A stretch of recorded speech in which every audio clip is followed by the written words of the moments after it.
Telangana assembly में वज़ीर आला रेवंत रेड्डी की जानिब से रियासत की असल अपोजिशन बीआरएस की खातून अरकान असम्बली के खिलाफ तौहीन आमेज रवैये के खिलाफ असम्बली में बीआरएस अरकान असम्बली की जानिब से एहतजाज किया गया। इस मौके पर वज़ीर आला के चैम्बर के सामने धरना देने वाले बीआरएस अरकान असम्बली को गिरफ्तार कर लिया गया। एहतजाजी बीआरएस अरकान असम्बली ने वज़ीर आला रेवंत रेड्डी से खातून अरकान असम्बली की तौहीन पर फौरी माफी मांगने का मुतालबा किया।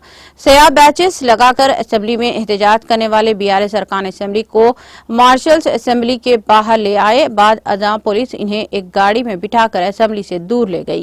गिरफ्तार शुदगान में बीआरएस के कारगुजार सदर के तारक रामाराव, साबिक उजरा हरीश राव, प्रशांत रेड्डी, जगदीश रेड्डी, गंगुला कमलाकर, पद्मराव गौड़ के अलावा अरकान असेंबली कौशिक रेड्डी, अनिल जाधव, पी राजेश्वर रेड्डी और दीगर कई अरकान शामिल हैं। इस मौके पर खिताब करते हुए हरीश राव ने कहा कि कानून साज असेंबली में अपोजिशन को खामोशी कर दिया गया है। उन्होंने स्पीकर पर इल्जाम लगाया कि वो माइक नहीं दे रहे हैं, ख्वाह कितनी ही बार पूछें।